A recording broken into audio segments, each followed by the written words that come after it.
Hey, we have reached the part of the book featuring the Atari 2600 VCS, Video Computer System. And the first chapter is about Adventure, by Atari itself. A brief note, I typed. The copyright date on any given box, label, manual, and/or opening screen doesn't necessarily correspond with the actual year of release. The occasional game was issued during the year after the filing of its copyright. Now, having read that to you, the game's creator, Warren Robinett, read the chapter you're about to hear, 'cause I had sent it to him, and told me in an email that Adventure was actually released in December of '79. I had gone by the 1980 copyright date. So if he's remembering right, then this would be a rare case in which the cartridge was issued before the year specified on the packaging. But whatever, around that time, you know. Alright, here we go. In the Pac-Man chapter, I described the two essential action game elements. Either one can turn an unexceptional game into an absorbing one, but a premium adventure game contains a single crucial element: randomness. Game 3 of Warren Robinett's pioneering masterpiece is what its longevity hinges upon. In any game that neglects the random element, a comparable effect is achieved only when there's such a large amount of screens or levels that chance is inconsequential due to the extreme unlikelihood of memorization.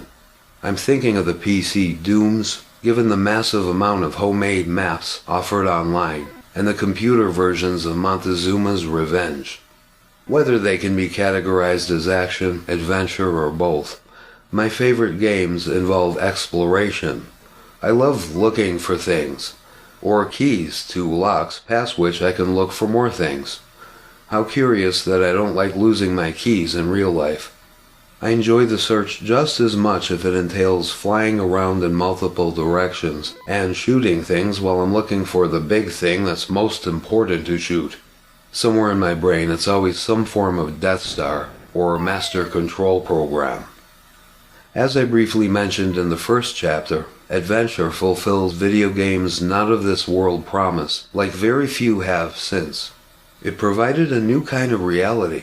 In specific, it broke through a mechanical boundary and expanded the idea of on-screen interactive entertainment beyond the confines to which designers and players had become accustomed, as if Robinett had stuck his hand into another dimension that others hadn't noticed. It could then never be forgotten by anyone who had witnessed it. To give his featureless, read ideal, character the facility to leave the screen and emerge onto a separate playfield, and to connect several of these locations in a non-linear but coherent world, was to breathe a windfall over the entire field. Possessing the additional ability to pick up, use, and drop objects was astonishing to any player who had previously not done much more than deflect, steer, and shoot. Adventure is also the earliest game to involve some kind of illusory intelligence. The dragons and bat each harbor a hierarchical list of priorities, and they continue to move around and pursue their agendas when they're out of view. To some, the dragons resemble ducks, but they look more like seahorses to me. A few amusing graphical tricks and idiosyncrasies are present. Sometimes that's part of the fun.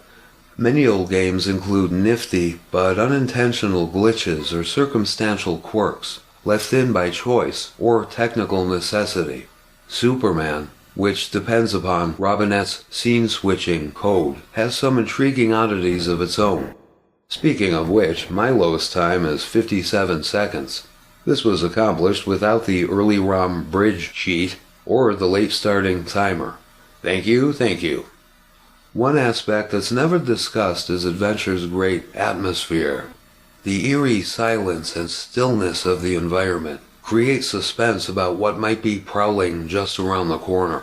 Encounters with the dragons, Yorgel, Grundle, and Hrindle, Hansel and Gretel are elsewhere, are often especially startling because of the contrast. Another reason for which I'm fond of the ambiance is that I'm not crazy about in-game music. I don't understand why newer games must emulate movies as closely as possible to hold the interest of so many players. And in old games, soundtracks are necessarily repetitious. Whenever the option is available, I silence the music. I want to concentrate on the gameplay, go figure, and clearly hear the sound effects, which tend to contribute crucially to the total experience. And for those of you who know me, the fact that I write and play music is irrelevant. I take objection when music is used in the service of anything other than itself. This could be why I typically despise musicals. When I've chosen to listen to music, I like to pay close attention. It's as though games and music occupy separate, selfish parts of my brain. I don't like to split my focus between two things I love. Music is not decoration or background noise. Anyway, during an extended family visit to Buffalo in 1982, I was shown, and thankfully permitted to play, Adventure by an older kid named Robert, whose mother remains one of my aunt's best friends. I chose the cartridge from the stack in his family's den, always anxious to try out an unfamiliar game. He switched it on, and pushed game reset, and I've never recovered. The game blew my brains out through my hair. You could move off the whole television.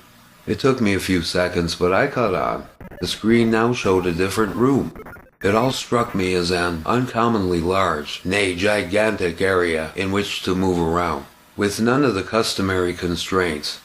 I was later shown Demon Attack and Laser Blast, but I wasn't quite as interested in those, flashy as they were. After demonstrating Adventure for a couple of minutes, Robert handed me the joystick and guided me through Game 1. When I had beat it, he explained that I would ultimately want to play Game 3 if I wound up getting the cartridge, as the kingdom was much larger and the objects and characters were in different places each time.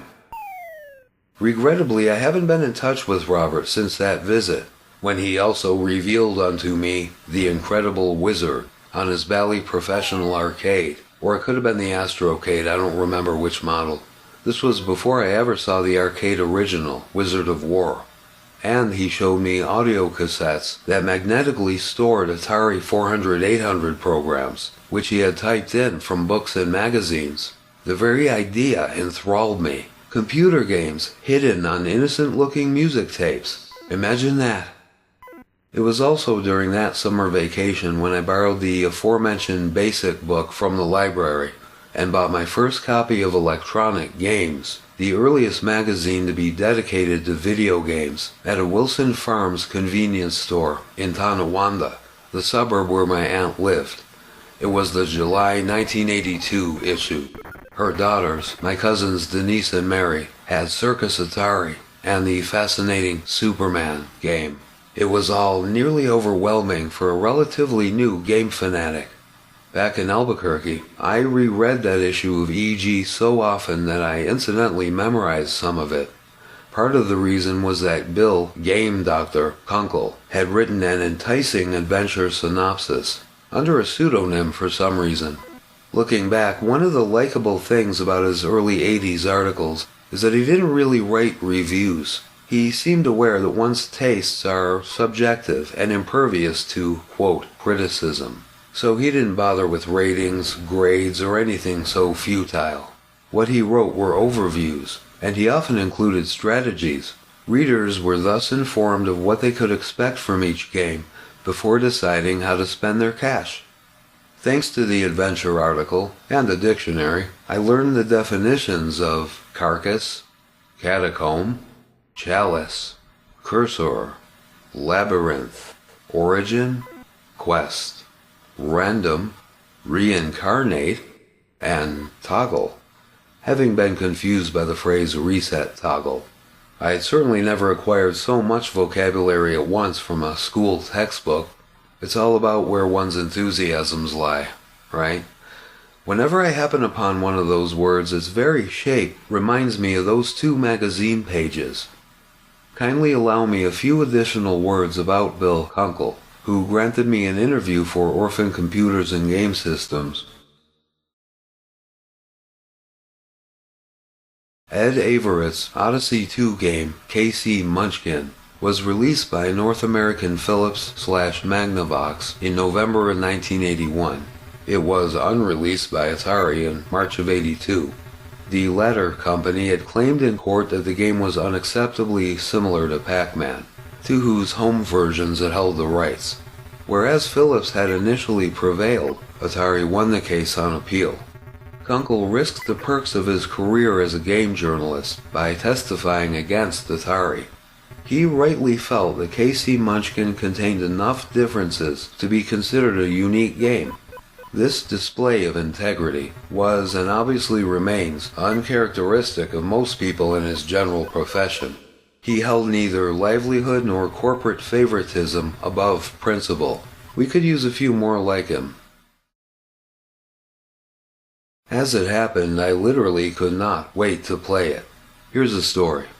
I asked for the game for Christmas, helpfully pointing out to my father that if he couldn't find it locally, it could be ordered from the Atari Club. I regularly received the Atari Age newsletter. I remember not asking for much else. Couple of albums, I think. My folks must have realized that my younger brother Michael and I no longer believed in Santa Claus. I would hope they did. I was 10. As the tree appeared to slowly bear gifts, which were much more tantalizing than fruit, of course, over the 2 weeks preceding Christmas. The great dawn of unwrapping fell on a Saturday that year.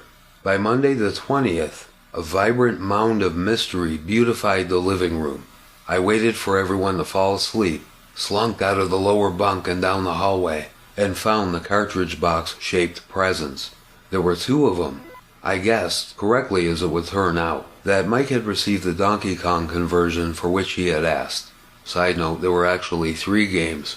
I didn't recognize the Star Raiders box, because it's fatter, due to the keyboard controller being included in the box. Anyway, I picked one, carefully detached the tape from one end, and saw the yellowish orange. Adventure. At least I knew for sure. Dad must have located it in one department store or another. I refastened the delicate paper, placed the box where I had found it, and fell asleep after about 4 hours. Back in the 80s, one's next-door neighbors became family friends almost immediately, unless they were whack jobs. 2 or 3 nights before Christmas, my family was visiting the recently arrived Scott and Nancy. They didn't have any kids, so Mike and I sat on the couch and listened to bland grown-up talk.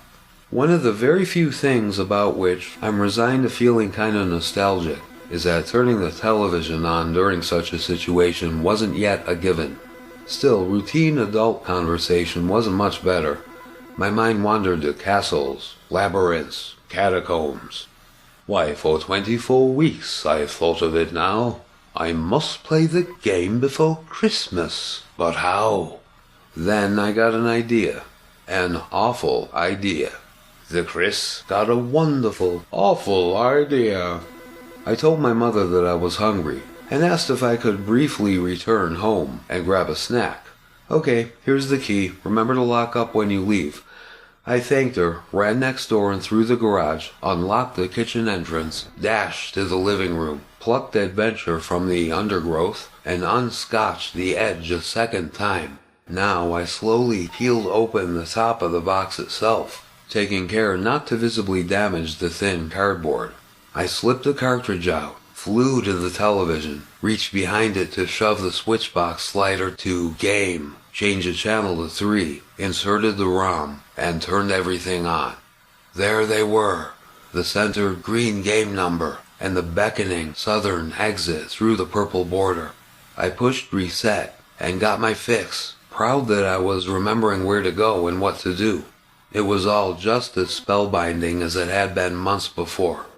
Upon entering the golden castle with the chalice, I listened to the entire, weirdly cool, winning sound, as I reckoned it. I wasn't aware that it's supposed to be some form of victory music, and then switched off the console, returned all the settings to where they had been, and slid the cartridge back into the carton. Before securing the gift wrap, I darted to the kitchen drawer that held the tape, tore off a piece, and sealed the formerly glued box flap. I ate a fruit roll-up before I left, just to stay honest. Come Christmas morning, I unwrapped Adventure first. I was fairly certain that I hadn't left any noticeable marks or rips, but I wanted to be safe. My parents are nice people, but being exposed as a premature adventurer would have been highly embarrassing. It was pleasant to tear open the paper without having to ensure its resealable state. I played the game as soon as I had finished helping to collect and discard the crunchy clumps of wrapping paper, and I graduated myself to games 2 and finally 3 before the weekend was over. A friend eventually showed me where to find the translucent pixel and the Easter egg room, which I always had in my head as the secret message room. And I was delighted to learn that these extra treasures had been buried within an already enigmatic game world, unknown to most players who dwelt there. In the early 2000s, I wrote an email to Warren Robinett relating the tale above. He replied that he had enjoyed it, and we wrote back and forth a few times. He gave me some profound advice that was for me and me alone, pal. Not really. He did explain some interesting things about the dragon's priorities, though. Nowadays, I admit I more frequently play the magnificent Indenture, Craig Pell's free unofficial sequel from 1996. The highest variation, Game 5, consists of a random arrangement and over 300 locations. It's the perfect follow-up for the zealot who wants more adventure in adventure. It was written for PCs with CGA or VGA graphics. If you're keen, find and download the graphical fix, Indent2X, all one word, as well as the game itself. Place them into a single directory and run the fix in DOSBox. Get Lamp is an entertaining Jason Scott documentary about text adventures that was released in 2010.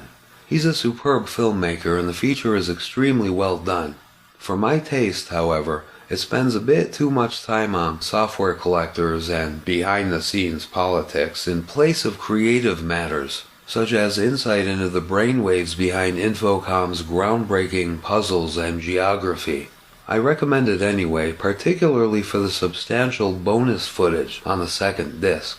Among the treats are 2 brief Robinett features. In one of them, he recounts his motive for having devised the first ever Easter egg to be discovered. It was also the first to require actions integral to the gameplay itself. The true first is obliquely conjured in a Fairchild Channel F game.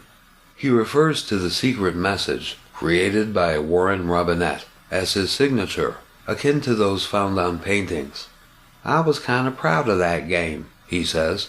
"It was a good idea, and it was hard to implement, and then it was just going to be Adventure by Atari. And that," he pauses in a postponed laugh, "pissed me off." The next game is Congo Bongo.